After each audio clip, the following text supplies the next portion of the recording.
7ਵੀਂ class ਦੇ ਬਹੁਤ ਹੀ ਪਿਆਰੇ ਬੱਚਿਓ, ਅੱਜ ਆਪਾਂ 7ਵੀਂ ਕਲਾਸ ਦਾ ਸਾਇੰਸ ਵਿਸ਼ੇ ਦਾ 10ਵਾਂ ਪਾਠ, ਜਿਸ ਦਾ ਨਾਮ ਹੈ ਜੀਵਾਂ ਵਿੱਚ ਸਾਹ ਕਿਰਿਆ, ਉਹ ਪੜ੍ਹਾਂਗੇ।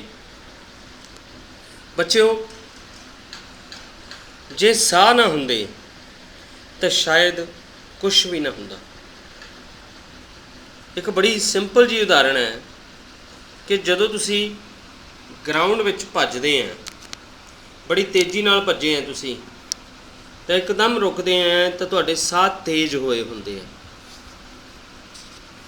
ਤਾਂ ਉੱਥੋਂ ਤੁਸੀਂ ਸਪਸ਼ਟ ਰੂਪ ਵਿੱਚ ਆਪਣੀ ਸਾਹ ਕਿਰਿਆ ਬਾਰੇ ਹੋਰ ਬਰੀਕੀ ਨਾਲ ਜਾਣ ਸਕਦੇ ਆ। ਇਹ ਸਾਹ ਆਪਣੇ ਵਿੱਚ ਕਿਉਂ ਹੈਗੇ ਆ? ਬੱਚਿਓ, ਆਪਾਂ ਨੂੰ ਪਤਾ ਹੋਣਾ ਚਾਹੀਦਾ ਹੈ ਕਿ ਆਪਣੇ ਸਰੀਰ ਦੇ ਜਿਹੜੇ ਸੈੱਲ ਹੈ ਇਹ ਬਹੁਤ ਹੀ ਛੋਟੀਆਂ ਇਕਾਈਆਂ। ਸੈੱਲ ਨੂੰ ਜੀਵਨ ਦੀ ਮੁੱਢਲੀ ਇਕਾਈ ਕਹਿੰਦੇ ਆ, ਜਿਹੜੀ ਕਿ ਸਰੀਰ ਦੀ ਰਚਨਾਤਮਕ ਅਤੇ ਕਿਰਿਆਤਮਕ ਇਕਾਈ ਹੁੰਦੀ ਹੈ। ਇਹ ਸੈੱਲ ਵਿੱਚੋਂ ਹੀ ਸਾਡੇ ਸਭ ਕੁਝ ਹੁੰਦਾ, ਚਾਹੇ ਉਹ ਪੋਸ਼ਣ ਹੋਵੇ, ਚਾਹੇ ਉਹ ਪਦਾਰਥਾਂ ਦਾ ਆਦਾਨ ਪ੍ਰਦਾਨ ਹੋਵੇ, ਜਿਵੇਂ ਲਹੂ ਗੇੜ ਪ੍ਰਣਾਲੀ ਹੈ, ਚਾਹੇ ਆਪਣੇ ਸਰੀਰ ਦੇ ਵਿੱਚੋਂ ਫਾਲਤੂ ਪਦਾਰਥਾਂ ਦਾ ਬਾਹਰ ਨਿਕਲਣਾ ਹੈ, ਅਤੇ ਚਾਹੇ ਜਨਨ ਕਿਰਿਆ ਹੋਣੀ ਹੈ, ਭਾਵ ਆਪਣੇ ਵਰਗੇ ਹੋਰ ਜੀਵ ਅੱਗੇ ਪੈਦਾ ਹੋਣੇ। ਇਹ ਸਾਰੀਆਂ ਪ੍ਰਕਿਰਿਆਵਾਂ ਸੈੱਲਾਂ ਦੇ ਨਾਲ ਹੁੰਦੀਆਂ। ਉਹ ਸੈੱਲਾਂ ਨੂੰ ਜੇ ਊਰਜਾ ਮਿਲਣੀ ਹੈ ਤਾਂ ਉਹ ਊਰਜਾ ਕਿੱਥੋਂ ਮਿਲਦੀ ਹੈ? ਉਹ ਸਾਹ ਕਿਰਿਆ ਰਾਹੀਂ ਮਿਲਦੀ ਹੈ। ਜੇ ਆਪਾਂ ਕਸਰਤ ਵੀ ਕਰ ਰਹੇ ਹਾਂ, ਆਪਾਂ ਭੱਜ ਵੀ ਰਹੇ ਹਾਂ, ਤਾਂ ਕਸਰਤ ਕਰਨ ਲਈ ਵੀ ਆਪਾਂ ਨੂੰ ਊਰਜਾ ਜਿਹੜੀ ਮਿਲ ਰਹੀ ਹੈਗੀ ਹੈ, ਉਸ ਦਾ ਰਸਤਾ ਕੌਣ ਹੈ? ਉਹ ਸਾਹ ਕਿਰਿਆ ਹੈ। ਸਾਹ ਕਿਰਿਆ ਆਪਣੇ ਵਿੱਚੋਂ ਊਰਜਾ ਜਿਹੜੀ ਹੈਗੀ ਆਪਣੇ ਸੈੱਲਾਂ ਤੱਕ ਪਹੁੰਚਾਉਂਦੀ ਹੈ। ਹੁਣ ਇਸ ਊਰਜਾ ਦੀ ਵਰਤੋਂ ਆਪਾਂ ਜ਼ਰੂਰੀ ਨਹੀਂ ਕਿ ਆਪਾਂ ਕਸਰਤ ਕਰਨ ਲਈ ਹੀ ਉਸ ਊਰਜਾ ਦੀ ਵਰਤੋਂ ਕਰ ਰਹੇ ਹਾਂ। ਆਪਾਂ ਚਾਹੇ ਸੌਂ ਰਹੇ ਹਾਂ, ਜਾਗ ਰਹੇ ਹਾਂ, ਕਿਸੇ ਵੀ ਆਰਾਮ ਦੀ ਸਥਿਤੀ 'ਚ ਵੀ ਹੈਗੇ ਹਾਂ, ਉਸ ਵੇਲੇ ਵੀ ਸਾਡੇ ਵਿੱਚ ਊਰਜਾ ਕੰਮ ਕਰ ਰਹੀ ਹੈ। ਤਾਂ ਸਾਹ ਕਿਰਿਆ ਦੌਰਾਨ ਹੁੰਦਾ ਕੀ ਹੈ? ਅਸੀਂ ਵਾਤਾਵਰਨ ਦੀ ਸਾਫ਼ ਹਵਾ ਅੰਦਰ ਲੈ ਕੇ ਜਾਂਦੇ ਹਾਂ, ਅਤੇ ਅੰਦਰੋਂ ਜਿਹੜੀ ਗੰਧਲੀ ਹਵਾ ਹੈਗੀ ਹੈ ਉਹ ਬਾਹਰ ਕੱਢ ਦਿੰਦੇ ਹਾਂ। ਤਾਂ ਇਹ ਵੀ ਹੋਣਾ ਜ਼ਰੂਰੀ ਹੈ ਕਿ ਇਸ ਦਾ ਜਿਹੜਾ ਸਾਹ ਕਿਰਿਆ ਦੇ ਦੌਰਾਨ ਐਕਸਚੇਂਜ ਹੋਣੀ ਜਿਹੜੀ ਜ਼ਰੂਰੀ ਹੈਗੀ ਹੈ। ਆਮ ਤੌਰ 'ਤੇ ਸਾਹ ਕਿਰਿਆ ਜਿਹੜੀ ਹੁੰਦੀ ਹੈ ਉਹ ਕਾਹਦੇ ਲਈ ਹੁੰਦੀ ਆ? ਆਪਣੇ ਭੋਜਨ ਨੂੰ ਪਚਾਉਣ ਦੇ ਲਈ। ਆਪਣੇ ਸਰੀਰ ਵਿੱਚ ਜਿਹੜਾ ਭੋਜਨ ਪਹੁੰਚ ਰਿਹਾ, ਚਾਹੇ ਉਹ ਗਲੂਕੋਜ਼ ਦੀ ਰੂਪ ਵਿੱਚ ਹੈ, ਉਹ ਗਲੂਕੋਜ਼ ਨੂੰ ਜਦੋਂ ਆਕਸੀਜਨ ਮਿਲੇਗੀ ਤਾਂ ਹੀ ਉਹ ਗਲੂਕੋਜ਼ ਕਾਰਬਨ ਡਾਈਆਕਸਾਈਡ, ਪਾਣੀ ਅਤੇ ਊਰਜਾ ਦੇ ਵਿੱਚ ਪਰਿਵਰਤਿਤ ਹੋਵੇਗਾ। ਤਾਂ ਇਹ ਜਿਹੜੀ ਹੈਗੀ ਹੈ ਸਾਹ ਕਿਰਿਆ ਜਿਹੜੀ ਹੈ, ਇਹ ਇਕੱਲੀ ਇਹ ਨਹੀਂ ਵੀ ਆਕਸੀਜਨ ਨਾਲ ਹੀ ਹੁੰਦੀ ਹੈ, ਇਹ ਕਈ ਵਾਰੀ ਸਾਹ ਕਿਰਿਆ ਬਿਨਾਂ ਆਕਸੀਜਨ ਦੇ ਵੀ ਹੁੰਦੀ ਹੈ।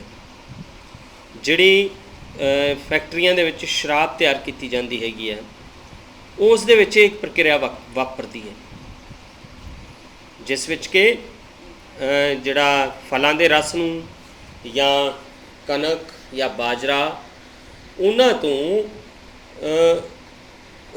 ਆਕਸੀਜਨ ਦੀ ਅਣਹੋਂਦ ਦੇ ਵਿੱਚ ਅਲਕੋਹਲ ਤਿਆਰ ਕੀਤੀ ਜਾਂਦੀ ਹੈ। ਉਸ ਦੇ ਨਾਲ ਕਾਰਬਨ ਡਾਈਆਕਸਾਈਡ ਵੀ ਪੈਦਾ ਹੁੰਦੀ ਹੈ ਅਤੇ ਊਰਜਾ ਵੀ ਪੈਦਾ ਹੁੰਦੀ ਹੈ। ਤਾਂ ਇਹ ਅਣਆਕਸੀ ਸਾਹ ਕਿਰਿਆ, ਜਿਹੜੀ ਆਹ ਵਾਲੀ ਤੁਹਾਨੂੰ ਸਾਹ ਕਿਰਿਆ ਦੱਸੀ ਸੀ, ਇਹ ਆਕਸੀਜਨ ਦੀ ਹੋਂਦ ਵਿੱਚ ਹੋਈ ਹੈ, ਇਸ ਲਈ ਇਹਨੂੰ ਆਕਸੀ ਸਾਹ ਕਿਰਿਆ ਕਹਿੰਦੇ ਹਨ। ਜਦੋਂ ਗਲੂਕੋਜ਼ ਆਕਸੀਜਨ ਲੈਂਦਾ ਹੈ ਅਤੇ ਕਾਰਬਨ ਡਾਈਆਕਸਾਈਡ ਪਾਣੀ ਅਤੇ ਊਰਜਾ ਪੈਦਾ ਕਰਦਾ ਹੈ। ਅਣਆਕਸੀ ਸਾਹ ਕਿਰਿਆ ਦੋ ਤਰ੍ਹਾਂ ਦੀ ਹੈ। ਇੱਕ ਤਾਂ ਆਹ ਹੈਗੀ ਆ ਅਣਆਕਸੀ ਸਾਹ ਕਿਰਿਆ, ਇੱਕ ਅਣਆਕਸੀ ਸਾਹ ਕਿਰਿਆ ਆਹ ਵਾਲੀ ਹੈ। ਇਹ ਆਕਸੀਜਨ ਦੀ ਗੈਰ ਮੌਜੂਦਗੀ ਵਿੱਚ ਹੁੰਦੀ ਹੈ, ਜਿਹੜੀ ਆਪਣੀਆਂ ਪੇਸ਼ੀਆਂ ਵਿੱਚ ਹੈ, ਆਪਣੇ ਸਰੀਰ ਦੇ ਮਸਲਸ ਵਿੱਚ ਹੁੰਦੀ ਹੈ ਇਹ ਕਿਰਿਆ। ਦੇਖੋ, ਆਪਾਂ ਨੂੰ ਇਸ ਗੱਲ ਦਾ ਪਤਾ ਹੋਣਾ ਚਾਹੀਦਾ ਕਿ ਆਪਣੇ ਸਰੀਰ 'ਚ ਦੋਨਾਂ ਤਰ੍ਹਾਂ ਦੀ ਸਾਹ ਕਿਰਿਆ ਹੈਗੀ ਹੈ। ਜੇ ਆਪਣੇ ਸਰੀਰ ਦੇ ਸੈੱਲਾਂ ਦੀ ਗੱਲ ਕਰੀਏ ਤਾਂ ਆਪਣੇ ਸਰੀਰ ਦੇ ਖੂਨ ਰਾਹੀਂ ਸੈੱਲਾਂ ਦੇ ਵਿੱਚ ਆਕਸੀ ਸਾਹ ਕਿਰਿਆ ਹੋ ਰਹੀ ਹੈ, ਭਾਵ ਆਹ ਵਾਲੀ ਸਾਹ ਕਿਰਿਆ। ਅਤੇ ਜੇ ਆਪਾਂ ਆਪਣੇ ਮਸਲਸ ਦੀ ਗੱਲ ਕਰੀਏ, ਆਪਣੇ ਪੇਸ਼ੀਆਂ ਦੀ ਗੱਲ ਕਰੀਏ, ਤਾਂ ਉਸ ਦੇ ਵਿੱਚ ਅਣਆਕਸੀ ਸਾਹ ਕਿਰਿਆ ਹੋ ਰਹੀ ਹੈ, ਭਾਵ ਜਿਹੜੀ ਸਾਹ ਕਿਰਿਆ ਨੂੰ ਆਕਸੀਜਨ ਦੀ ਲੋੜ ਨਹੀਂ। ਪੇਸ਼ੀਆਂ ਦੇ ਵਿੱਚ ਅਣਆਕਸੀ ਸਾਹ ਕਿਰਿਆ ਦੇ ਸੱਟੇ ਵਜੋਂ ਲੈਕਟਿਕ ਐਸਿਡ ਅਤੇ ਊਰਜਾ ਬਣਦੀ ਹੈ। ਅਤੇ ਇੱਕ ਸਾਹ ਕਿਰਿਆ ਤੁਹਾਨੂੰ ਹੋਰ ਦੱਸਣੀ ਹੈ, ਜਿਹੜੀ ਇਸੇ ਅਣਆਕਸੀ ਸਾਹ ਕਿਰਿਆ ਦੀ ਇੱਕ ਹੋਰ ਕਿਸਮ ਹੈਗੀ ਹੈ, ਜਿਹੜਾ ਬੇਕਰੀ ਉਦਯੋਗ ਦੇ ਵਿੱਚ ਜਦੋਂ ਬੇਕਿੰਗ ਕਰਦੇ ਆ, ਉਹਦੇ ਵਿੱਚ ਖਮੀਰਨ ਕੀਤਾ ਜਾਂਦਾ ਹੈ ਆਟੇ ਜਾਂ ਮੈਦੇ ਦਾ, ਜਿਸ ਖਮੀਰਨ ਤੋਂ ਉਸ ਵਿੱਚ ਬ੍ਰੈਡ ਬਣਦੀ ਹੈ ਜਾਂ ਪੇਸਟਰੀਆਂ ਬਣਦੀਆਂ ਜਾਂ ਕੇਕ ਬਣਦੇ ਆ, ਉਸ ਵਿੱਚ ਵੀ ਕਾਰਬਨ ਡਾਈਆਕਸਾਈਡ ਗੈਸ ਪੈਦਾ ਹੁੰਦੀ ਹੈ ਖਮੀਰਨ ਦੇ ਦੌਰਾਨ। ਤਾਂ ਉਹ ਬ੍ਰੈਡ ਦੇ ਵਿੱਚ ਕਾਰਬਨ ਡਾਈਆਕਸਾਈਡ ਆਪਾਂ ਦੇਖ ਸਕਦੇ ਹਾਂ, ਬ੍ਰੈਡ ਦੇ ਵਿੱਚ ਛੋਟੇ ਛੋਟੇ ਜਿਹੜੇ ਮੁਸਾਮ ਹੁੰਦੇ ਆ ਉਹ ਕਾਰਬਨ ਡਾਈਆਕਸਾਈਡ ਦੇ ਹੁੰਦੇ ਆ। ਤੋ ਇਹ ਜਿਹੜੀ ਇਹਨਾਂ ਤਿੰਨਾਂ ਤਰ੍ਹਾਂ ਦੀ ਸਾਹ ਕਿਰਿਆ ਦੇ ਵਿੱਚ ਇਹਨਾਂ ਦਾ ਕੰਮ ਕੀ ਆ? ਹੁਣ ਜਿਹੜਾ ਲੈਕਟਿਕ ਐਸਿਡ ਬਣਿਆ, ਇਹ ਲੈਕਟਿਕ ਐਸਿਡ ਜਿਹੜਾ ਹੈਗਾ ਇਹ ਆਪਣੀਆਂ ਪੇਸ਼ੀਆਂ ਦੇ ਵਿੱਚ ਥਕਾਵਟ ਪੈਦਾ ਕਰਦਾ ਹੈ। ਤਾਂ ਇਸੇ ਕਰਕੇ ਆਪਾਂ ਨੂੰ ਜੇ ਆਪਾਂ ਉਸ ਹਿੱਸੇ ਦੀ ਆਪਣੇ ਪੈਰਾਂ ਦੀ ਲੱਤਾਂ ਦੀ ਮਾਲਿਸ਼ ਕਰਾ ਲੈਂਦੇ ਹਾਂ ਤਾਂ ਆਪਾਂ ਨੂੰ ਆਰਾਮ ਮਿਲਦਾ ਹੈਗਾ, ਜਾਂ ਗਰਮ ਪਾਣੀ ਨਾਲ ਨਹਾ ਲੈਂਦੇ ਹਾਂ ਤਾਂ ਉਸ ਦੇ ਨਾਲ ਜਿਹੜਾ ਖੂਨ ਦਾ ਸੰਚਾਰ ਆ ਉਹ ਵੱਧ ਜਾਂਦਾ ਪੇਸ਼ੀਆਂ ਦੇ ਵਿੱਚ, ਉਸ ਦੇ ਨਾਲ ਆਕਸੀਜਨ ਦੀ ਸਪਲਾਈ ਵੱਧ ਜਾਂਦੀ ਹੈ ਅਤੇ ਲੈਕਟਿਕ ਐਸਿਡ ਜਿਹੜਾ ਹੈਗਾ ਉਹ ਬਣਨਾ ਬੰਦ ਹੋ ਜਾਂਦਾ। ਤਾਂ ਇਹ ਇੱਕ ਚੇਤਾਵਨੀ ਹੁੰਦਾ ਜਦੋਂ ਲੈਕਟਿਕ ਐਸਿਡ ਆਪਣੇ ਸਰੀਰ ਵਿੱਚ ਬਣ ਰਿਹਾ ਹੈਗਾ, ਪਰ ਪੇਸ਼ੀਆਂ ਨੂੰ ਜਿਹੜੀ ਹੈਗੀ ਆ ਆਕਸੀਜਨ ਨਹੀਂ ਜਾ ਰਹੀ, ਤਾਂ ਪੇਸ਼ੀਆਂ ਵੀ ਅਨਾਕਸੀ ਸਾਹ ਕਿਰਿਆ ਕਰਦੀਆਂ ਆਪਣੀਆਂ। ਤਾਂ ਹੁਣ ਆਪਾਂ ਸਾਹ ਕਿਰਿਆ ਬਾਰੇ ਥੋੜ੍ਹਾ ਇੱਕ ਕਿਰਿਆ ਕਰਕੇ ਦੇਖਾਂਗੇ ਵੀ ਕੀ ਆਪਾਂ ਸਾਹ ਕਿਰਿਆ ਦੇ ਨਾਲ ਉਹਦੇ ਬਿਨਾਂ ਰਹਿ ਸਕਦੇ ਹਾਂ ਕਿ ਨਹੀਂ। ਤਾਂ ਆਪਣੀਆਂ ਨਾਸਾਂ ਅਤੇ ਮੂੰਹ ਨੂੰ ਘੁੱਟ ਕੇ ਬੰਦ ਕਰ ਲੈਣਾ ਅਤੇ ਘੜੀ ਵੱਲ ਦੇਖੋ, ਧਿਆਨ ਨਾਲ ਦੇਖੋ ਕਿੰਨੀ ਕੁ ਦੇਰ ਆਪਾਂ ਸਾਹ ਰੋਕ ਸਕਦੇ ਹਾਂ। ਇਹ ਕਿਰਿਆ ਨੂੰ ਕਰਨ ਵੇਲੇ ਧਿਆਨ ਰੱਖਣਾ ਹੈਗਾ ਕਿ ਆਪਾਂ ਉਨੀ ਕੁ ਦੇਰ ਹੀ ਜਿਹੜਾ ਹੈਗਾ ਉਹ ਰੋਕਣਾ ਹੈਗਾ ਆਪਣਾ ਸਾਹ, ਜਿੰਨੀ ਕੁ ਦੇਰ ਆਪਣੀ ਕਪੈਸਿਟੀ ਹੈ। ਤਾਂ ਤੁਹਾਨੂੰ ਪਤਾ ਲੱਗ ਜਾਏਗਾ ਕਿ ਕੁਛ ਕੁ ਸਕਿੰਟਾਂ ਤੋਂ ਬਾਅਦ ਹੀ ਆਪਾਂ ਦੁਬਾਰਾ ਫੇਰ ਨੱਕ ਦੇ ਉੱਤੋਂ ਜਿਹੜੀ ਉਂਗਲੀ ਹੈ ਜਾਂ ਮੂੰਹ ਦੇ ਉੱਤੋਂ ਆਪਣਾ ਹੱਥ ਉਹ ਹਟਾ ਲਵਾਂਗੇ, ਕਿਉਂਕਿ ਇਹਦੇ ਬਿਨਾਂ ਆਪਾਂ ਜਿਉਂਦੇ ਨਹੀਂ ਰਹਿ ਸਕਦੇ। ਤੋ ਇੱਥੋਂ ਆਪਾਂ ਨੂੰ ਪਤਾ ਲੱਗਦਾ ਵੀ ਸਾਹ ਲੈਣਾ ਕਿੰਨਾ ਜ਼ਰੂਰੀ ਹੈਗਾ। ਤਾਂ ਜਦੋਂ ਉਹਨੇ ਇੱਕਦਮ ਫਿਰ ਜਦੋਂ ਨੱਕ ਜਾਂ ਮੂੰਹ ਤੋਂ ਆਪਣਾ ਹੱਥ ਹਟਾਇਆ ਤਾਂ ਉਹਨੂੰ ਤੇਜ਼ੀ ਨਾਲ ਸਾਹ ਲੈਣਾ ਪਿਆ। ਤਾਂ ਇਹੀ ਕਾਰਨ ਹੈ ਵੀ ਜਦੋਂ ਕਿਤੇ ਕੋਈ ਤੈਰਾਕ, ਜਦੋਂ ਕੋਈ ਕਦੇ ਇਹੋ ਜਿਹੀ ਅਣਹੋਣੀ ਘਟਨਾ ਹੋ ਜਾਂਦੀ ਹੈ ਵੀ ਪਾਣੀ ਵਿੱਚ ਕੋਈ ਬੰਦਾ ਡੁੱਬ ਜਾਂਦਾ ਤਾਂ ਉਹਦੇ ਨੱਕ ਦੇ ਰਸਤੇ ਜਿਹੜਾ ਪਾਣੀ ਹੈਗਾ ਉਹਦੇ ਫੇਫੜਿਆਂ ਵਿੱਚ ਚਲਾ ਜਾਂਦਾ, ਤਾਂ ਪਾਣੀ ਵਿੱਚ ਉਹਨੂੰ ਸਾਹ ਲੈਣਾ ਔਖਾ ਹੋ ਜਾਂਦਾ ਜੇ ਉਹਨੂੰ ਤੈਰਨਾ ਨਹੀਂ ਆਉਂਦਾ। ਤਾਂ ਇਹੀ ਕਾਰਨ ਹੈ ਵੀ ਆਕਸੀਜਨ ਨਹੀਂ ਮਿਲਦੀ ਗੀ। ਅਤੇ ਤਾਂ ਆਕਸੀਜਨ ਭਰਪੂਰ ਅੰਦਰ ਖਿੱਚਣਾ ਅਤੇ ਕਾਰਬਨ ਡਾਈਆਕਸਾਈਡ ਭਰਪੂਰ ਹਵਾ ਨੂੰ ਬਾਹਰ ਕੱਢਣਾ, ਇਹ ਮੁੱਖ ਤੌਰ 'ਤੇ ਆਪਣੇ ਜੀਵਨ ਦਾ ਇੱਕ ਪ੍ਰਕਿਰਿਆ ਹੁੰਦੀ ਹੈ। ਹੁਣ ਤੁਸੀਂ ਇੱਕ ਚੀਜ਼ ਨੋਟ ਕਰਨੀ ਹੈ, ਇੱਕ ਹੁੰਦੀ ਹੈ ਸਾਹ ਕਿਰਿਆ ਦੀ ਦਰ। ਸਾਹ ਕਿਰਿਆ ਦੀ ਦਰ ਹੈ ਬਈ ਆਪਾਂ 1 ਮਿੰਟ ਦੇ ਵਿੱਚ ਕਿੰਨੀ ਵਾਰੀ ਸਾਹ ਲੈਂਦੇ ਹਾਂ, ਭਾਵ ਸਾਹ ਲੈਣਾ ਅਤੇ ਸਾਹ ਛੱਡਣਾ ਦੋਨੇ ਮਿਲ ਕੇ ਆਪਣੀ ਸਾਹ ਕਿਰਿਆ ਬਣਾਉਂਦੇ ਆ। ਤਾਂ ਇਹ ਤੁਸੀਂ ਕੀ ਪਤਾ ਲਾ ਸਕਦੇ ਹੋ, ਤੁਸੀਂ ਘੜੀ ਦੇ ਨਾਲ ਚੈੱਕ ਕਰਨ ਦੀ ਕੋਸ਼ਿਸ਼ ਕਰਨੀ ਹੈ ਵੀ ਜਦੋਂ ਘੜੀ 'ਤੇ ਸੂਈ ਜਿਹੜੀ ਆ ਉਹ 60 ਵਾਰੀ ਮਿੰਟਾਂ ਵਾਲੀ ਸਕਿੰਟਾਂ ਵਾਲੀ ਸੂਈ ਚੱਲੂਗੀ ਤਾਂ ਉਹ 1 ਮਿੰਟ ਹੈ, ਅਤੇ ਤੁਸੀਂ ਉਹ 'ਤੇ ਨਿਗਾਹ ਮਾਰੀ ਜਾਣੀ ਹੈ ਅਤੇ ਤੁਸੀਂ ਆਮ ਤੌਰ 'ਤੇ ਆਪਣੇ ਸਾਹ ਨੋਟ ਕਰਨੇ ਹੈਗੇ ਆ ਵੀ ਕਿੰਨੀ ਵਾਰੀ ਤੁਸੀਂ ਲੈ ਰਹੇ ਹੋ, ਅਤੇ ਤੇਜ਼ੀ ਵਿੱਚ ਕਿੰਨੀ ਵਾਰੀ ਲੈ ਰਹੇ ਜਦੋਂ ਤੁਸੀਂ ਖੇਡ ਕੇ ਆਏ ਆ ਉਹ ਵੀ ਨੋਟ ਕਰਨੇ ਆ। ਤੁਹਾਨੂੰ ਪਤਾ ਲੱਗ ਜਾਏਗਾ ਕਿ ਆਪਾਂ 1 ਮਿੰਟ ਦੇ ਵਿੱਚ ਕਿੰਨੀ ਵਾਰੀ ਸਾਹ ਲੈ ਸਕਦੇ ਹਾਂ। ਵੈਸੇ ਇਸ ਕਿਰਿਆ ਨੂੰ ਕਰਨ ਤੋਂ ਬਾਅਦ ਆਪਣੇ ਕੋਲ ਨਤੀਜਾ ਜਿਹੜਾ ਆਊਗਾ ਉਹ ਇਹ ਹੈ ਵੀ ਇੱਕ ਬਾਲਗ ਵਿਅਕਤੀ ਭਾਵ ਜਿਸ ਦੀ ਉਮਰ 18 ਸਾਲ ਤੋਂ ਉੱਪਰ ਹੋ ਗਈ ਹੈ, ਉਹ ਔਸਤਨ 1 ਮਿੰਟ ਵਿੱਚ 15 ਤੋਂ 18 ਵਾਰ ਸਾਹ ਲੈਂਦਾ, 15 ਤੋਂ 18 ਵਾਰ। ਅਤੇ ਜੇ ਆਪਾਂ ਤੇਜ਼ ਕਸਰਤ ਕੀਤੀ ਹੈ ਤਾਂ ਕਸਰਤ ਕਰਨ ਵੇਲੇ ਇਹ ਦਰ ਵੱਧ ਜਾਏਗੀ, 25 ਵਾਰ ਹੋ ਜਾਏਗੀ ਪ੍ਰਤੀ ਮਿੰਟ। ਤਾਂ ਕਈ ਵਾਰੀ ਆਪਾਂ ਨੂੰ ਕਾਰਨ ਪੁੱਛਿਆ ਜਾਂਦਾ ਵੀ ਆਪਾਂ ਨੂੰ ਉਬਾਸੀ ਕਿਉਂ ਆਉਂਦੀ ਹੈ। ਉਬਾਸੀ ਆਉਣ ਦਾ ਕਾਰਨ ਵੀ ਇਹੀ ਗਿਣਿਆ ਜਾਂਦਾ ਕਿ ਇੱਕਦਮ ਸਰੀਰ ਦੇ ਵਿੱਚ ਜਿਹੜੀ ਆਕਸੀਜਨ ਦੀ ਘਾਟ ਹੋ ਜਾਂਦੀ ਹੈ, ਤਾਂ ਉਬਾਸੀ ਆਉਣ ਦੇ ਨਾਲ ਜਿਹੜੀ ਆਕਸੀਜਨ ਹੈਗੀ ਆ ਉਹ ਇੱਕਦਮ ਵਾਹਵਾ ਸਾਰੀ ਅੰਦਰ ਚਲੀ ਜਾਂਦੀ ਹੈ ਅਤੇ ਕਾਰਬਨ ਡਾਈਆਕਸਾਈਡ ਜਿਹੜੀ ਹੈਗੀ ਉਨੀ ਬਾਹਰ ਨਿਕਲ ਜਾਂਦੀ ਹੈ। ਤਾਂ ਇਹ ਵੀ ਇੱਕ ਪ੍ਰਕਿਰਿਆ ਹੈਗੀ ਆ। ਤੁਸੀਂ ਆਹ ਕਿਰਿਆ ਕਰਨੀ ਹੈਗੀ ਆ ਆਪ ਜਦੋਂ ਗਰਾਊਂਡ ਦੇ ਵਿੱਚ ਤੁਸੀਂ ਖੇਡਦੇ ਆ, ਵੱਖ-ਵੱਖ ਹਾਲਾਤਾਂ ਵਿੱਚ ਸਾਹ ਕਿਰਿਆ ਦੀ ਦਰ ਦਾ ਟੇਬਲ ਹੈਗਾ, ਇਹ ਤੁਸੀਂ ਆਪਣੇ ਜਦੋਂ ਸਕੂਲ ਖੁੱਲ੍ਹੇ ਤਾਂ ਤੁਸੀਂ ਉਹ ਕਿਰਿਆ ਕਰਕੇ ਦੇਖ ਸਕਦੇ ਆ ਆਪਣੇ ਅਲੱਗ-ਅਲੱਗ ਵਿਦਿਆਰਥੀਆਂ ਦੇ ਨਾਮ ਅਤੇ ਆਪਣੇ ਖੁਦ ਆਮ ਅਵਸਥਾ ਵਿੱਚ ਕਿੰਨੀ ਵਾਰੀ ਸਾਹ ਲੈਂਦੇ ਆ। ਜੇ 10 ਮਿੰਟ ਬਾਅਦ ਤੁਸੀਂ ਚੱਲਦੇ ਆ 10 ਮਿੰਟ ਲਈ, ਉਦੋਂ ਬਾਅਦ ਸਾਹ ਕਿਰਿਆ ਕੀ ਹੋਊਗੀ। ਜੇ 100 ਮੀਟਰ ਦੌੜਦੇ ਆ ਫਿਰ ਕਿੰਨੀ ਹੋਊਗੀ, ਅਤੇ ਜੇ ਵਿਸ਼ਰਾਮ ਕਰ ਰਹੇ ਆਰਾਮ ਕਰ ਰਹੇ ਆ ਤਾਂ ਉਦੋਂ ਕਿੰਨੀ ਹੋਊਗੀ ਸਾਹ ਕਿਰਿਆ। ਤਾਂ ਇਹ ਟੇਬਲ ਤੁਸੀਂ ਬਣਾਉਣ ਦੀ ਕੋਸ਼ਿਸ਼ ਕਰਨੀ ਹੈਗੀ ਆ। ਤਾਂ ਉਬਾਸੀ ਦਾ ਕਾਰਨ ਮੈਂ ਤੁਹਾਨੂੰ ਦੱਸ ਦਿੱਤਾ ਹੈਗਾ, ਲੋੜੀਂਦੀ ਆਕਸੀਜਨ ਲੈਣ ਦੇ ਲਈ ਇਹ ਉਬਾਸੀ ਜਿਹੜੀ ਹੈਗੀ ਆ ਇਹ ਲਈ ਜਾਂਦੀ ਹੈ। ਹੁਣ ਵੱਖ-ਵੱਖ ਰੋਜ਼ਾਨਾ ਜਿਹੜੀਆਂ ਕਸਰਤਾਂ ਹੈਗੀਆਂ, ਕਿਰਿਆਵਾਂ ਹੈਗੀਆਂ, ਇਹਨਾਂ ਦੌਰਾਨ ਜਿਹੜੀ ਸਾਹ ਕਿਰਿਆ ਵੀ ਵੱਖ-ਵੱਖ ਹੈ। ਜਦੋਂ ਕੋਈ ਤੁਸੀਂ ਦੇਖੋ ਪਹਿਲੇ ਨੰਬਰ 'ਤੇ ਆ ਕੀ ਦਿਖਾਇਆ, ਜਿਹੜੇ ਸੁੱਤੇ ਪਏ ਆ, ਫਿਰ ਆ ਬਰਤਨ ਕੱਪੜੇ ਧੋ ਰਹੇ ਆ, ਐਵੇਂ ਪੜ੍ਹਾਈ ਕਰ ਰਹੇ ਆ, ਅਤੇ ਇਹਦੇ ਵਿੱਚ ਕੋਈ ਆਪਣੀ ਪੌੜੀ 'ਤੇ ਚੜ੍ਹ ਰਿਹਾ, ਐਕਸਰਸਾਈਜ਼ ਕਰ ਰਹੇ ਹੈਗੇ ਆ, ਰਨਿੰਗ ਕਰ ਰਹੇ ਆ, ਵਾਕਿੰਗ ਕਰ ਰਹੇ ਜਾਂ ਡਾਂਸਿੰਗ ਕਹਿ ਸਕਦੇ ਹਾਂ। ਇਹਨਾਂ ਸਾਰੀਆਂ ਅਵਸਥਾਵਾਂ ਦੇ ਵਿੱਚ ਸਾਹ ਕਿਰਿਆ ਵੱਖ-ਵੱਖ ਹੋਵੇਗੀ। ਇਹ ਆਪਾਂ ਨੋਟ ਕਰਨਾ ਹੈਗਾ, ਇਹ ਸਾਰਣੀ ਦੇ ਵਿੱਚ ਉਹਨੂੰ ਭਰਾਂਗੇ, ਦੇਖਾਂਗੇ। ਹੁਣ ਅਸੀਂ ਸਾਹ ਕਿਵੇਂ ਲੈਂਦੇ ਹਾਂ, ਇਸ ਦੇ ਬਾਰੇ ਆਪਾਂ ਜਾਣਨ ਦੀ ਕੋਸ਼ਿਸ਼ ਕਰਾਂਗੇ। ਦੇਖੋ, ਸਾਹ ਕਿਰਿਆ ਨੂੰ ਲੈਣ ਦੇ ਲਈ ਆਪਣੇ ਵਿੱਚ ਮੁੱਖ ਤੌਰ 'ਤੇ ਨਾਸ ਖੋੜ ਹੁੰਦੀ ਹੈ। ਇੱਕ ਨੱਕ ਦੇ ਵਿੱਚ 2 ਨਾਸਾਂ ਹੁੰਦੀਆਂ, ਉਹਨਾਂ ਨਾਸਾਂ ਦਾ ਅੱਗੇ ਜਾ ਕੇ ਇੱਕ ਕਾਮਨ ਰਸਤਾ ਬਣ ਜਾਂਦਾ। ਉਸ ਕਾਮਨ ਰਸਤੇ ਦੇ ਵਿੱਚੋਂ ਜਿਹੜੀ ਹੈਗੀ ਆ ਆਕਸੀਜਨ ਇੱਧਰ ਦੀ ਅੰਦਰ, ਜਦੋਂ ਆਪਾਂ ਸਾਫ਼ ਹਵਾ ਲੈਂਦੇ ਇੱਧਰ ਦੀ ਜਾਂਦੀ ਹੈ, ਅਤੇ ਇਹ ਇੱਥੇ ਪਹੁੰਚਦੀ ਹੈ ਟਰੇਕੀਆ, ਅਤੇ ਇੱਥੋਂ ਹੁੰਦੀ ਹੋਈ ਦੋਨਾਂ ਫੇਫੜਿਆਂ ਵਿੱਚ ਆਕਸੀਜਨ ਪਹੁੰਚਦੀ ਹੈ। ਫੇਫੜਿਆਂ ਦੇ ਵਿੱਚ ਕੀ ਹੈ ਕਿ ਇਹ ਜਿਹੜਾ ਹੈਗਾ ਬ੍ਰੌਂਕਸ ਹੈ, ਅਗਾਂਹ ਬ੍ਰੌਂਕੀਓਲਸ ਹੈ, ਛੋਟੀਆਂ ਬ੍ਰਾਂਚਿਸ। ਇਹਨਾਂ ਬ੍ਰੌਂਕੀਓਲਸ ਦੇ ਸਿਰੇ 'ਤੇ ਐਲਵੀਓਲਾਈ ਹੁੰਦੇ, ਗੁਬਾਰੇ ਹੁੰਦੇ ਆ। ਆਹ ਖੱਬਾ ਫੇਫੜਾ, ਆਹ ਸੱਜਾ ਫੇਫੜਾ। ਜਿਹੜਾ ਆਪਣੇ ਸਰੀਰ ਦੀ ਸਥਿਤੀ ਦੇ ਅਨੁਸਾਰ ਜਿਹੜਾ ਫੇਫੜਾ ਹੁੰਦਾ, ਇਹ ਉਹੀ ਕਿਹਾ ਗਿਆ। ਜੇ ਖੱਬਾ ਪਾਸਾ ਆਪਣਾ ਹੈਗਾ, ਆਪਣੇ ਵੱਲੋਂ ਦੇਖੀਏ ਤਾਂ ਉਹ ਖੱਬਾ ਫੇਫੜਾ ਹੈ। ਇਹ ਥੋੜ੍ਹਾ ਉੱਚਾ ਵੀ ਹੁੰਦਾ ਸੱਜੇ ਦੇ ਮੁਕਾਬਲੇ। ਤਾਂ ਉਹਨਾਂ ਐਲਵੀਓਲਾਈ ਦੇ ਵਿੱਚ ਇਹਦੇ ਥੱਲੇ ਇੱਕ ਹੁੰਦਾ, ਇਹਨੂੰ ਪੇਟ ਪਰਦਾ ਜਾਂ ਡਾਇਆਫਰਾਮ ਕਹਿੰਦੇ ਆ। ਹੁਣ ਇਹ ਪੇਟ ਪਰਦੇ ਦਾ ਬਹੁਤ ਇੰਪੋਰਟੈਂਟ ਰੋਲ ਹੈਗਾ। ਇਹ ਫਲੈਕਸੀਬਲ ਹੁੰਦਾ, ਪੇਸ਼ੀਦਾਰ ਹੁੰਦਾ। ਆਮ ਤੌਰ 'ਤੇ ਜਦੋਂ ਨਾਸ ਖੋੜ ਦੇ ਵਿੱਚੋਂ ਦੀ ਹਵਾ ਆਪਣੇ ਨੱਕ ਵਿੱਚ ਦਾਖਲ ਹੁੰਦੀ ਹੈਗੀ ਹੈ, ਤਾਂ ਨਾਸ ਖੋੜ ਦੇ ਅੰਦਰ ਵਾਲ ਹੁੰਦੇ ਆ। ਉਹ ਵਾਲਾਂ ਦਾ ਮੁੱਖ ਕੰਮ ਹੈ, ਇੱਕ ਨਾਸ ਖੋੜ ਦੇ ਅੰਦਰ ਇੱਕ ਤਰਲ ਲੱਗਿਆ ਹੁੰਦਾ ਲੇਸਦਾਰ, ਜਿਹਨੂੰ ਮਿਊਕਸ ਕਹਿੰਦੇ ਆ।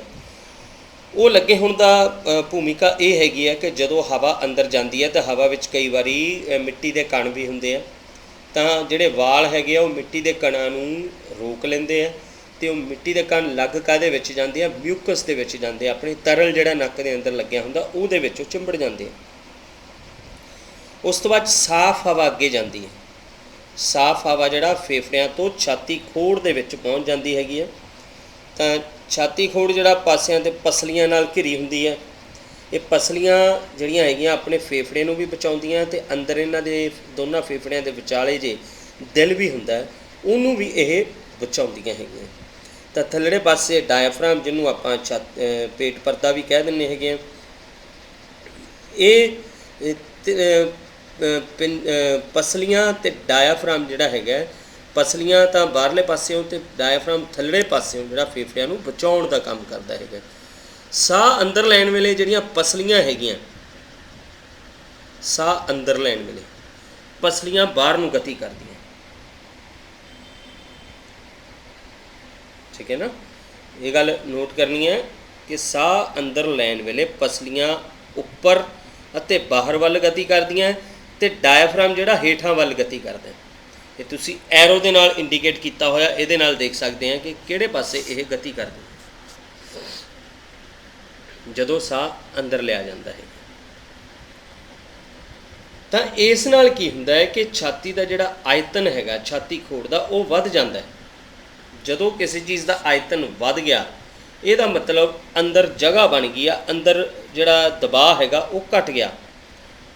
ਕਹਿਣ ਤੋਂ ਭਾਵ ਹੈ ਵੀ ਬਾਹਰੋਂ ਹੋਰ ਚੀਜ਼ ਅੰਦਰ ਆ ਸਕਦੀ ਹੈ, ਤਾਂ ਉਦੋਂ ਜਿਹੜੇ ਫੇਫੜੇ ਹੈਗੇ ਆ ਇਹ ਬਾਹਰਲੀ ਸਾਫ਼ ਹਵਾ ਨਾਲ ਭਰ ਜਾਂਦੇ ਆ। ਹੁਣ ਸਾਹ ਕੱਢਣ ਦੇ ਸਮੇਂ ਕੀ ਹੁੰਦਾ ਹੈ ਕਿ ਪਸਲੀਆਂ ਫਿਰ ਅੰਦਰ ਨੂੰ ਹੁੰਦੀਆਂ,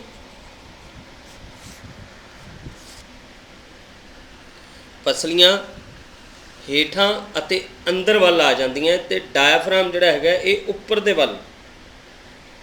ਉੱਪਰ ਵੱਲ ਜਾਂਦਾ ਡਾਇਆਫਰਾਮ। ਤਾਂ ਇਹਨਾਂ ਦੋਨਾਂ ਸਥਿਤੀਆਂ ਦੇ ਵਿੱਚ ਕੀ ਹੁੰਦਾ ਹੈ ਕਿ ਛਾਤੀ ਖੋੜ ਦਾ ਆਇਤਨ ਜਿਹੜਾ ਘਟ ਜਾਂਦਾ, ਜਿਸ ਕਾਰਨ ਜਿਹੜੀ ਹਵਾ ਹੈ ਉਹ ਫੇਫੜਿਆਂ ਵਿੱਚੋਂ ਬਾਹਰ ਤੱਕ ਦਿੱਤੀ ਜਾਂਦੀ ਹੈ। ਪਰ ਇੱਥੇ ਇਹ ਗੱਲ ਨੋਟ ਕਰਨ ਯੋਗ ਹੈਗੀ ਹੈ ਕਿ ਉਹ ਜਿਹੜੀ ਹਵਾ ਬਾਹਰ ਨਿਕਲਦੀ ਆ ਉਸ ਵਿੱਚ ਆਕਸੀਜਨ ਨਹੀਂ ਹੁੰਦੀ, ਉਹ ਕਾਰਬਨ ਡਾਈਆਕਸਾਈਡ ਭਰਪੂਰ ਹੁੰਦੀ ਹੈ। ਹੁਣ ਜਿਹੜੇ ਸਿਗਰਟ ਪੀਂਦੇ ਹੈਗੇ ਉਹ ਆਪਣੇ ਫੇਫੜਿਆਂ ਦਾ ਨੁਕਸਾਨ ਕਰ ਰਹੇ ਹੁੰਦੇ ਆ। ਉਹਨਾਂ ਦੇ ਫੇਫੜਿਆਂ ਦੀ ਇਹ ਕਪੈਸਿਟੀ ਜਿਹੜੀ ਹੈ ਫੇਫੜਿਆਂ ਦੇ ਫੈਲਣ ਦੀ ਅਤੇ ਫੇਫੜਿਆਂ ਦੇ ਸੁੰਗੜਨ ਦੀ, ਇਹ ਘਟ ਜਾਂਦੀ ਹੈ। ਆਮ ਤੌਰ 'ਤੇ ਸਾਹ ਦੀ ਜਿਨ੍ਹਾਂ ਨੂੰ ਸਮੱਸਿਆ ਹੁੰਦੀ ਆ ਉਹਨਾਂ ਵਿੱਚ ਵੀ ਇਹ ਪ੍ਰੋਬਲਮ ਹੁੰਦੀ ਹੈ ਵੀ ਫੇਫੜਿਆਂ ਨੂੰ ਫੈਲਣ ਅਤੇ ਫੇਫੜਿਆਂ ਨੂੰ ਸੁੰਗੜਨ ਦੇ ਵਿੱਚ ਉਹਨਾਂ ਦੇ ਵਿੱਚ ਸਮੱਸਿਆ ਆਉਂਦੀ ਹੈਗੀ। ਤਾਂ ਹੁਣ ਇੱਕ ਕਿਰਿਆ ਹੈਗੀ ਹੈ, ਇਸ ਦੇ ਦੌਰਾਨ ਆਪਾਂ ਛਾਤੀ ਦਾ ਆਇਤਨ ਮਾਪਣਾ, ਮੁੰਡਿਆਂ ਨੇ ਇਹ ਕਿਰਿਆ ਕਰਨੀ ਹੈਗੀ ਹੈ। ਪਹਿਲਾ ਜਮਾਤੀ ਦਾ ਨਾਮ ਹੈ ਕਿਸੇ ਦਾ, ਜਿਵੇਂ ਕੋਈ ਵੀ ਨਾਮ ਹੈਗਾ ਵਿਦਿਆਰਥੀ ਦਾ, ਤਾਂ ਛਾਤੀ ਦਾ ਆਕਾਰ ਇੰਚੀ ਟੇਪ ਨਾਲ, ਜਾਂ ਮੁੰਡੇ ਜਿਹੜੇ ਘਰ ਦੇ ਵਿੱਚ ਹੈਗੇ ਆ ਉਹ ਘਰੇ ਆਪਣੇ ਭਰਾ ਜਿਹੜੇ ਹੈ ਉਹ ਇਹ ਐਕਟੀਵਿਟੀ ਵੀ ਕਰ ਸਕਦੇ ਆ। ਤਾਂ ਮਾਪਨ ਫੀਤੇ ਨਾਲ ਤੁਸੀਂ ਛਾਤੀ ਦਾ ਮਾਪ ਲੈਣਾ ਹੈਗਾ, ਕੋਈ ਵੀ ਬੱਚਾ ਇਹ ਕਿਰਿਆ ਕਰ ਸਕਦਾ ਹੈਗਾ। ਤੋ ਇਸ ਦੇ ਵਿੱਚ ਪਹਿਲਾਂ ਤਾਂ ਜਦੋਂ ਆਪਾਂ ਨੋਟ ਕਰ ਲੈਣਾ ਹੈਗਾ ਆਮ ਅਵਸਥਾ ਦੇ ਵਿੱਚ ਵੀ ਜਿਹੜਾ ਛਾਤੀ ਖੋੜ ਦਾ ਆਇਤਨ ਕਿੰਨਾ ਹੈ। ਫਿਰ ਜਦੋਂ ਅੰਦਰ ਸਾਹ ਲੈਣਾ ਉਦੋਂ ਨੋਟ ਕਰਨਾ। ਓਬਵੀਅਸਲੀ ਇਹ ਪਹਿਲੇ ਵਾਲੀ ਅਵਸਥਾ ਤੋਂ ਵੱਧ ਹੋਵੇਗਾ ਆਇਤਨ, ਕਿਉਂਕਿ ਤੁਹਾਨੂੰ ਦੱਸਿਆ ਸੀਗਾ ਕਿ ਜਦੋਂ ਸਾਹ ਅੰਦਰ ਲੈਂਦੇ ਆ ਫੇਫੜੇ ਬਾਹਰ ਨੂੰ ਜਾਂਦੇ ਆ, ਡਾਇਫਰਾਮ ਹੇਠਾਂ ਵੱਲ ਨੂੰ ਜਾਂਦਾ, ਤਾਂ ਇਹ ਵਧੇਗਾ। ਫਿਰ ਜਦੋਂ ਸਾਹ ਬਾਹਰ ਕੱਢਦੇ ਆ ਉਦੋਂ ਆਇਤਨ ਨੋਟ ਕਰਨਾ ਹੈਗਾ, ਇਹ ਅਲਟੀਮੇਟਲੀ ਘਟੇਗਾ। ਤਾਂ ਫਿਰ ਤੁਸੀਂ ਆਕਾਰ ਵਿੱਚ ਅੰਤਰ ਦੱਸਣਾ ਹੈ ਵੀ ਅਸਲ ਜਿਹੜਾ ਆਕਾਰ ਪਹਿਲਾਂ ਕਿੰਨਾ ਸੀ ਅਤੇ ਬਾਅਦ ਵਿੱਚ ਵਧਣ ਵੇਲੇ ਉਸ 'ਚ ਕਿੰਨਾ ਬਦਲਾਅ ਆਇਆ ਅਤੇ ਘਟਣ ਵੇਲੇ ਉਸ 'ਚ ਕਿੰਨਾ ਬਦਲਾਅ ਆਇਆ। ਤਾਂ ਇਸ ਤਰ੍ਹਾਂ ਇਹ ਸਾਰੇ ਤੁਸੀਂ ਆਪਣੇ ਜਿੰਨੇ ਸਾਥੀ ਹੈਗੇ ਆ ਉਹਨਾਂ 'ਤੇ ਇਹ ਐਕਟੀਵਿਟੀ ਕਰ ਸਕਦੇ ਹੋ। ਤਾਂ ਉਹ ਤੋਂ ਤੁਹਾਨੂੰ ਪਤਾ ਲੱਗੇਗਾ ਕਿ ਹਵਾ ਅੰਦਰ ਲਿਜਾਣ ਵੇਲੇ ਪਸਲੀਆਂ ਦਾ ਆਇਤਨ, ਜਿਹੜਾ ਫੇਫੜਿਆਂ ਦਾ ਆਇਤਨ ਵੱਧਦਾ ਹੈ, ਹਵਾ ਬਾਹਰ ਕੱਢਣ ਵੇਲੇ ਜਿਹੜਾ ਫੇਫੜਿਆਂ ਦਾ ਆਇਤਨ ਹੈ ਉਹ ਘਟਦਾ ਹੈ। ਤਾਂ ਇਹ ਇਸ ਤਰ੍ਹਾਂ ਤੁਸੀਂ ਇਹ ਕਿਰਿਆ ਕਰ ਸਕਦੇ ਆ ਆਪਣੇ ਨਾਲ ਦੇ ਸਾਥੀ ਦੇ ਨਾਲ, ਇੰਚੀ ਟੇਪ ਦੇ ਨਾਲ। ਤਾਂ ਹੁਣ ਇਹ ਵੀ ਫੇਫੜਿਆਂ ਦੀ ਕੈਪੈਸਿਟੀ ਹੁੰਦੀ ਹੈ ਕਿ ਉਹ ਕਿੰਨੀ ਹਵਾ ਭਰ ਸਕਦੇ ਆ। ਇਹ ਨਹੀਂ ਵੀ ਉਹ 'ਚ ਜਿੰਨੀ ਮਰਜ਼ੀ ਹਵਾ ਭਰੀ ਜਾਈਏ ਅਤੇ ਉਹ ਜੇ ਲੋੜ ਤੋਂ ਵੱਧ ਹਵਾ ਭਰਤੀ ਤਾਂ ਫੇਫੜਿਆਂ ਦੇ ਵਿੱਚ ਨੁਕਸਾਨ ਵੀ ਹੋ ਸਕਦਾ। ਬੈਕ ਪ੍ਰੈਸ਼ਰ ਨਾਲ ਉਹ ਫੇਫੜਿਆਂ ਦੇ ਵਿੱਚ ਕਿਸੇ ਵੀ ਤਰ੍ਹਾਂ ਦਾ ਨੁਕਸਾਨ ਹੋ ਸਕਦਾ ਹੈ।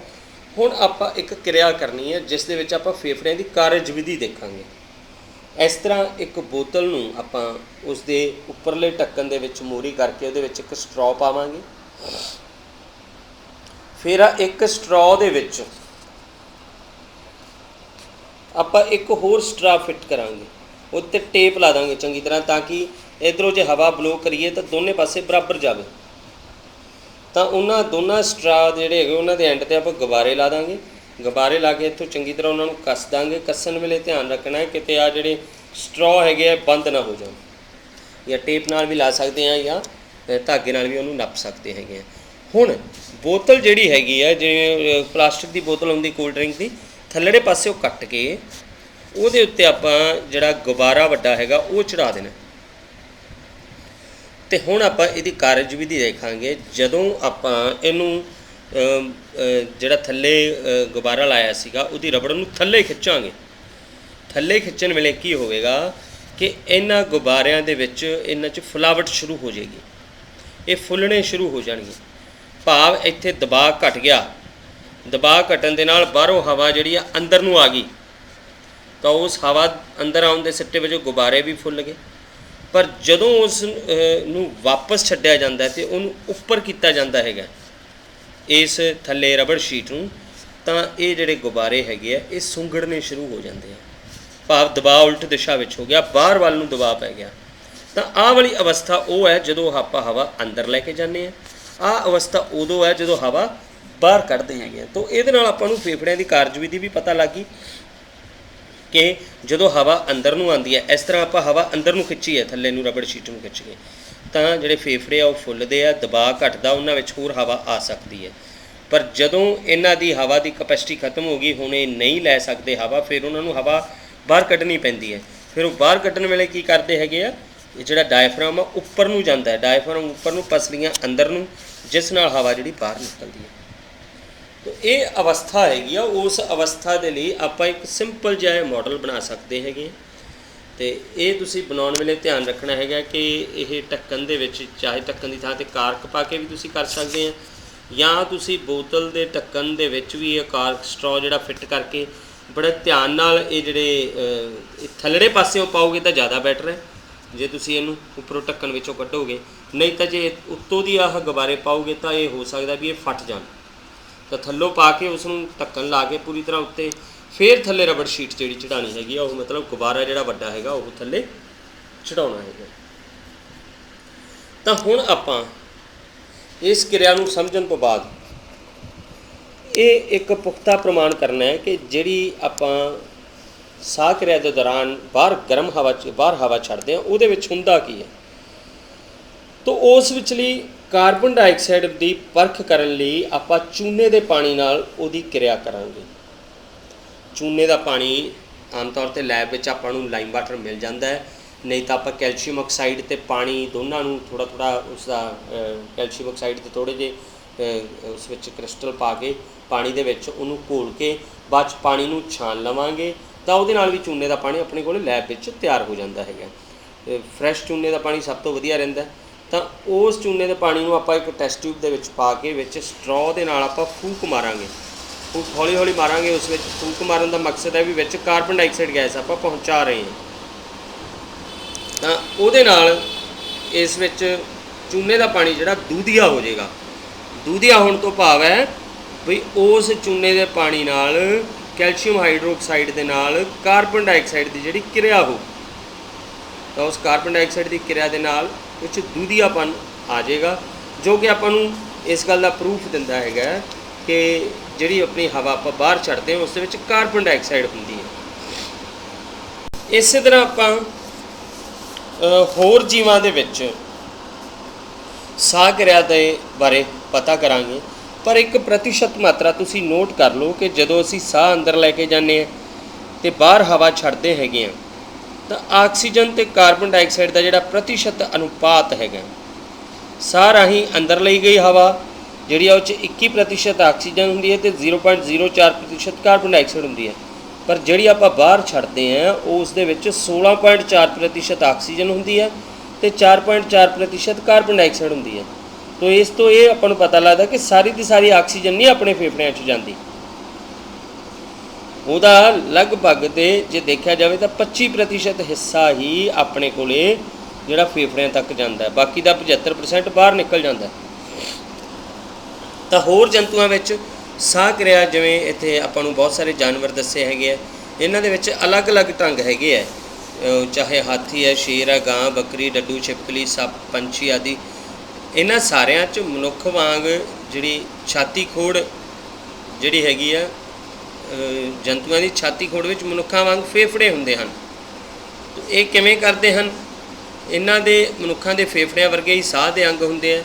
आओ आपां होर जंतु भी देखते हैं जिवें घोगे, मच्छी, गंडोए, कीड़ी ते मच्छर आदि, इन्हां विच फेफड़े हुंदे हन या नहीं उस बारे आपां देखांगे। जिवें सब तो पहला काकरोच है। काकरोच की बनतर इहो जी है कि इस दे शरीर दे विच सारे पासे छोटे छोटे छेक हुंदे है जिन्हां नूं ट्रेकिया कहंदे आ। तो होर कीटां जिहड़े हैगे आ उन्हां दे शरीर ते भी इस तरह छेक हुंदे आ। इन्हां छेकां नूं एक नाम दिता जांदा, वो नाम हैगा स्पाइरैकल। तो ये सीधा जाल विछिया हुंदा उन्हां दे शरीर विच, डायरैक्ट कॉन्टैक्ट हुंदा इधरों जिहड़े स्पाइरैकल हैगे ट्रेकिया हैगे उन्हां दा सीधा पौड़ीनुमा जाल हुंदा, कोई खास अंग नहीं हुंदा उन्हां विच। ये जाल दे राही ही जिहड़ी आक्सीजन भरपूर हवा स्पाइरैकल विच जाके शरीर नूं पहुंच जाती है तो उन्हां रस्तियां चों ही कार्बन डाइऑक्साइड जिहड़ी आ वो बाहर निकल जाती है। तो ये काकरोच दे विच सिंपल साह क्रिया हैगी, कोई ज़्यादा विकसित नहीं हैगी इस विच। तो जिहड़ियां साह नलियां सैलां विचकार कार्बन डाइऑक्साइड जिहड़ी हैगी है वो साह नलियां विचों आउंदी है तो स्पाइरैकल तो बाहर निकल जाती हैगी है। तो ये एक सिंपल जी व्यवस्था इन्हां विच हैगी है। इस तरह जिहड़े गंडोए आ, गंडोयां दे विच जिहड़ी चमड़ी है ਉਹੀ ਇਹਨਾਂ ਦੀ ਸਾਹ ਕਿਰਿਆ ਕਰਦੀ है। देखो गंडोए की जिहड़ी चमड़ी है सिल्ली ते चिपचिपी हुंदी है, ਜਦੋਂ ਉਹਨੂੰ ਆਪਾਂ ਛੂਹਨੇ ਆ ਤਾਂ ਉਹ ਸਿੱਲਾਪਨ ਤੇ ਚਿਪਚਿਪਾਪਨ ਜਿਹੜਾ ਹੈਗਾ ਉਹੀ ਉਸ ਵਿੱਚ ਪ੍ਰਸਰਣ ਵਿਧੀ ਦੇ ਨਾਲ ਗੈਸਾਂ ਦਾ ਆਦਾਨ ਪ੍ਰਦਾਨ ਕਰਦਾ ਹੈ। ਤਾਂ ਗੰਡੋਇਆਂ ਵਿੱਚ ਕੋਈ ਖਾਸ ਅੰਗ ਨਹੀਂ ਹੁੰਦਾ ਸਾਹ ਲੈਣ ਦੇ ਲਈ। ਹਾਂ, ਡੱਡੂ ਜਿਹੜਾ ਉਹਦੇ ਵਿੱਚ ਮਨੁੱਖ ਵਾਂਗੂ ਫੇਫੜੇ ਹੁੰਦੇ ਆ, ਪਰ ਡੱਡੂ ਇਕੱਲੇ ਫੇਫੜਿਆਂ ਦੇ ਨਾਲ ਹੀ ਨਹੀਂ ਸਾਹ ਕਿਰਿਆ ਕਰਦੇ, ਉਹ ਆਪਣੀ ਚਮੜੀ ਦੇ ਨਾਲ ਵੀ ਸਾਹ ਕਿਰਿਆ ਕਰਦੇ ਆ ਜਿਹੜੀ ਸਿੱਲੀ ਤੇ ਚਿਪਚਿਪੀ ਹੁੰਦੀ ਹੈ।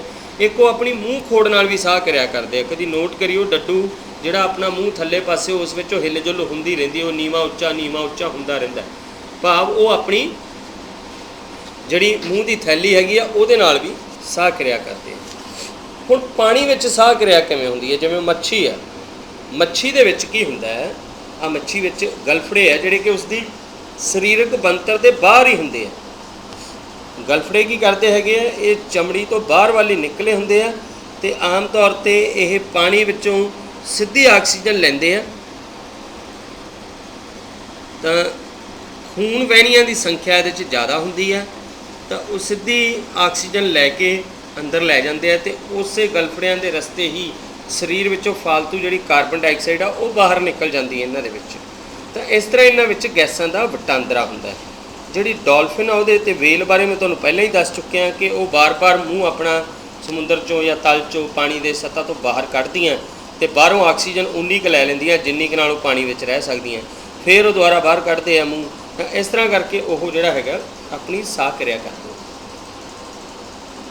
ਤਾਂ ਪੌਦੇ ਵੀ ਸਾਹ ਕਿਰਿਆ ਕਰਦੇ ਆ, ਬਿਲਕੁਲ। ਇਹਨਾਂ ਬਾਰੇ ਤੁਹਾਨੂੰ ਪਹਿਲਾਂ ਵੀ ਦੱਸਿਆ ਜਾ ਚੁੱਕਿਆ ਕਿ ਪ੍ਰਕਾਸ਼ ਸੰਸਲੇਸ਼ਨ ਇਕੱਲੀ ਦਿਨ ਦੇ ਵੇਲੇ ਹੁੰਦੀ ਹੈ, ਪਰ ਸਾਹ ਕਿਰਿਆ ਤਾਂ ਸਾਰਿਆਂ ਲਈ 24 ਘੰਟੇ ਜ਼ਰੂਰੀ ਹੈ। ਤਾਂ ਪੌਦਿਆਂ ਵਿੱਚ ਵੀ ਸਾਹ ਕਿਰਿਆ ਉਸੇ ਤਰ੍ਹਾਂ 24 ਘੰਟੇ ਜ਼ਰੂਰੀ ਆ। ਪੌਦਿਆਂ ਵਿੱਚ ਉਹਨਾਂ ਦੇ ਸਟੋਮੇਟਾ ਵੀ ਸਾਹ ਕਿਰਿਆ ਕਰਨ ਦੇ ਵਿੱਚ ਸਹਾਈ ਹੁੰਦੇ ਆ, ਅਤੇ ਇੱਕ ਉਹਨਾਂ ਦੇ ਵਿੱਚ ਜਿਹੜੀ ਜੜ੍ਹਾਂ ਹੈਗੀਆਂ ਉਹ ਵੀ ਪਾਣੀ ਸੋਖਦੀਆਂ। ਜੜ੍ਹਾਂ ਵੀ ਹਵਾ ਸੋਖਦੀਆਂ, ਉਹਨਾਂ ਦੇ ਵਿਚਕਾਰ ਜਿਹੜੀ ਹਵਾ ਹੁੰਦੀ ਹੈ ਜੜ੍ਹਾਂ ਨਾਲ ਵੀ ਉਹਨਾਂ ਵਿੱਚ ਸਾਹ ਹੁੰਦੀ ਹੈ, ਸਾਹ ਕਿਰਿਆ ਹੁੰਦੀ ਹੈ। ਇੱਕ ਉਹਨਾਂ ਦਾ ਜਿਹੜਾ ਤਣਾ ਹੁੰਦਾ ਉਸ ਦੇ ਤਣੇ ਵਿੱਚ ਨਿੱਕੇ ਨਿੱਕੇ ਖੋੜ ਹੁੰਦੇ ਆ, ਕਈ ਵਾਰੀ ਵੱਡੇ ਹੁੰਦੇ ਆ, ਜਿਨ੍ਹਾਂ ਨੂੰ ਲੈਂਟੀਸੈਲ ਕਹਿੰਦੇ ਆ। ਤਾਂ ਉਹਨਾਂ ਰਾਹੀਂ ਵੀ ਪੌਦਿਆਂ ਦੇ ਵਿੱਚ ਆਕਸੀਜਨ ਅੰਦਰ ਲਿਜਾਈ ਜਾਂਦੀ ਹੈ ਅਤੇ ਕਾਰਬਨ ਡਾਈਆਕਸਾਈਡ ਬਾਹਰ ਛੱਡੀ ਜਾਂਦੀ ਹੈ। ਤਾਂ ਇਸ ਤਰ੍ਹਾਂ ਜਿਹੜੀ ਪੌਦਿਆਂ ਦੇ ਵਿੱਚ ਸਾਹ ਕਿਰਿਆ ਹੁੰਦੀ ਹੈਗੀ ਹੈ। ਤਾਂ ਹੁਣ ਇਸ ਪੂਰੇ ਪਾਠ ਦਾ ਕੁਛ ਨਿਚੋੜ ਹੈ ਜਿਹੜਾ ਆਪਾਂ ਨੂੰ ਰਿਵਾਈਜ਼ ਕਰਨਾ ਪਵੇਗਾ, ਆਪਣੇ ਲਈ ਜ਼ਰੂਰੀ ਹੈ। ਸਾਰੇ ਜੀਵਾਂ ਲਈ ਜਿਉਂਦੇ ਰਹਿਣ ਲਈ ਕਿਹੜੀ ਕਿਰਿਆ ਜ਼ਰੂਰੀ ਹੈ? ਸਾਹ ਕਿਰਿਆ। ਕਿਉਂਕਿ ਸਾਹ ਕਿਰਿਆ ਦੇ ਨਾਲ ਜਿਹੜਾ ਭੋਜਨ ਵੀ ਜਿਹੜਾ ਹੈਗਾ ਉਹ ਪਚਨਸ਼ੀਲ ਹਾਲਾਤ ਵਿੱਚ ਬਦਲਦਾ ਹੈ, ਜਿਸ ਤੋਂ ਊਰਜਾ ਮਿਲਦੀ ਆ, ਭੋਜਨ ਦਾ ਆਕਸੀਕਰਨ ਹੁੰਦਾ ਹੈਗਾ। ਹੁਣ ਸਾਹ ਕਿਰਿਆ ਦੌਰਾਨ ਆਪਾਂ ਹਵਾ ਅੰਦਰ ਲੈ ਕੇ ਜਾਂਦੇ ਹਾਂ, ਜਿਸ ਦੇ ਨਾਲ ਜਿਹੜੀ ਆਕਸੀਜਨ ਹੈ ਉਹ ਆਪਣੇ ਸੈੱਲਾਂ ਤੱਕ ਪਹੁੰਚ ਜਾਂਦੀ ਹੈ। ਸੈੱਲਾਂ ਵਿੱਚ ਪਹਿਲਾਂ ਹੀ ਭੋਜਨ ਜਿਹੜਾ ਗਲੂਕੋਜ਼ ਦੇ ਰੂਪ ਵਿੱਚ ਪਿਆ ਸੀਗਾ, ਉਹ ਗਲੂਕੋਜ਼ ਅਤੇ ਆਕਸੀਜਨ ਦੀ ਕਿਰਿਆ ਹੁੰਦੀ ਹੈ, ਜਿਸ ਦੇ ਸਿੱਟੇ ਵਜੋਂ ਕਾਰਬਨ ਡਾਈਆਕਸਾਈਡ, ਪਾਣੀ ਅਤੇ ਊਰਜਾ ਪੈਦਾ ਹੁੰਦੀ ਹੈ। ਇਸੇ ਤਰ੍ਹਾਂ ਗਲੂਕੋਜ਼ ਦਾ ਵਿਖੰਡਨ ਜਿਹੜਾ ਹੈਗਾ ਜਦੋਂ ਸੈੱਲਾਂ ਵਿੱਚ ਹੁੰਦਾ ਉਹਨੂੰ ਸੈੱਲਮਈ ਸਾਹ ਕਿਰਿਆ ਕਹਿੰਦੇ ਆ। ਅਤੇ ਇਹੀ ਗਲੂਕੋਜ਼ ਦਾ ਵਿਖੰਡਨ ਜਿਹੜਾ ਹੈਗਾ ਜਦੋਂ ਆਕਸੀਜਨ ਦੀ ਹੋਂਦ ਵਿੱਚ ਹੁੰਦਾ ਤਾਂ ਉਸ ਸਾਹ ਕਿਰਿਆ ਨੂੰ ਆਕਸੀ ਸਾਹ ਕਿਰਿਆ ਵੀ ਕਹਿੰਦੇ ਹੈਗੇ ਆ। ਪਰ ਜਦੋਂ ਆਕਸੀਜਨ ਦੀ ਗੈਰ ਮੌਜੂਦਗੀ ਵਿੱਚ ਆਕਸੀਜਨ ਗਲੂਕੋਜ਼ ਦਾ ਵਿਖੰਡਨ ਹੁੰਦਾ ਉਹਨੂੰ ਅਣਆਕਸੀ ਸਾਹ ਕਿਰਿਆ ਕਹਿੰਦੇ ਆ। ਤਾਂ ਆਪਣੇ ਜਿਹੜੇ ਪੇਸ਼ੀ ਸੈੱਲਾਂ ਦੇ ਵਿੱਚ ਆਕਸੀਜਨ ਦੀ ਜਦੋਂ ਘਾਟ ਹੋ ਜਾਂਦੀ ਹੈ ਤਾਂ ਉਦੋਂ ਆਪਣੇ ਪੇਸ਼ੀ ਸੈੱਲਾਂ 'ਚ ਲੈਕਟਿਕ ਐਸਿਡ ਬਣਨਾ ਸ਼ੁਰੂ ਹੋ ਜਾਂਦਾ, ਭਾਵ ਆਪਾਂ ਨੂੰ ਥਕਾਵਟ ਹੋਣੀ ਸ਼ੁਰੂ ਹੋ ਜਾਂਦੀ ਹੈ। ਇਹ ਇੱਕ ਅਣਆਕਸੀ ਸਾਹ ਕਿਰਿਆ ਹੈ। ਤਾਂ ਇਸ 'ਚ ਹੋਰ ਵੀ ਕੁਛ ਪਾਠ ਹੈਗਾ ਜਿਹੜਾ ਆਪਾਂ ਨੂੰ ਸਿੱਖਣ ਲਈ ਜ਼ਰੂਰੀ ਹੈਗਾ। ਜਿਵੇਂ ਸਾਹ ਕਿਰਿਆ ਦੇ ਦੌਰਾਨ ਆਕਸੀਜਨ ਭਰਪੂਰ ਅੰਦਰ ਹਵਾ ਜਾਂਦੀ ਹੈ ਅਤੇ ਕਾਰਬਨ ਡਾਈਆਕਸਾਈਡ ਭਰਪੂਰ ਹਵਾ ਬਾਹਰ ਨਿਕਲਦੀ ਹੈ। ਇਹੀ ਗੈਸਾਂ ਦਾ ਵਟਾਂਦਰਾ ਸਾਹ ਕਿਰਿਆ ਕਹਾਉਂਦਾ ਹੈਗਾ। ਅੰਦਰ ਸਾਹ ਲੈਣ ਸਮੇਂ ਫੇਫੜੇ ਜਿਹੜੇ ਫੈਲਦੇ ਆ ਅਤੇ ਬਾਹਰ ਸਾਹ ਕੱਢਦੇ ਸਮੇਂ ਫੇਫੜੇ ਸੁੰਗੜਦੇ ਆ। ਅਤੇ ਸਾਹ ਕਿਰਿਆ ਦੀ ਦਰ ਜਦੋਂ ਆਪਾਂ ਜਿਵੇਂ ਜਿਵੇਂ ਐਕਸਰਸਾਈਜ਼ ਵੱਧ ਕਰਦੇ ਹਾਂ, ਸਰੀਰਕ ਕਿਰਿਆਵਾਂ ਵੱਧ ਕਰਦੇ ਹਾਂ, ਦਰ ਵੱਧ ਜਾਂਦੀ ਹੈਗੀ ਹੈ। ਤਾਂ ਮਨੁੱਖ ਵਰਗੇ ਸਾਹ ਕਿਰਿਆ ਦੇ ਅੰਗ ਕਿਹਨਾਂ ਵਿੱਚ ਹੁੰਦੇ ਆ? ਗਾਂ, ਮੱਝ, ਕੁੱਤਾ, ਬਿੱਲੀ ਆਦਿ। ਗੰਡੋਏ ਦੇ ਵਿੱਚ ਉਹਨਾਂ ਦੀ ਸਿੱਲੀ ਚਮੜੀ ਨਾਲ ਸਾਹ ਕਿਰਿਆ ਹੁੰਦੀ ਹੈ। ਮੱਛੀਆਂ ਵਿੱਚ ਗਲਫੜਿਆਂ ਨਾਲ ਸਾਹ ਕਿਰਿਆ ਹੁੰਦੀ ਹੈ। ਕੀਟਾਂ ਵਿੱਚ ਸਾਹ ਪ੍ਰਣਾਲੀ ਟਰੇਕੀਆ ਦੀ ਮਦਦ ਨਾਲ ਹੁੰਦੀ ਹੈ।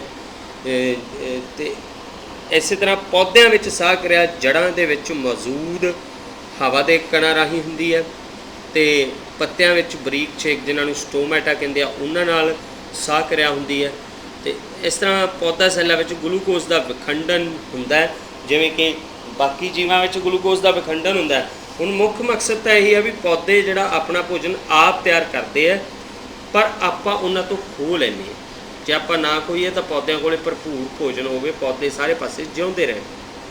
ਤਾਂ ਇਹ ਸੀਗਾ ਆਪਣਾ ਪਾਠ ਜੀਵਾਂ ਵਿੱਚ ਸਾਹ ਕਿਰਿਆ।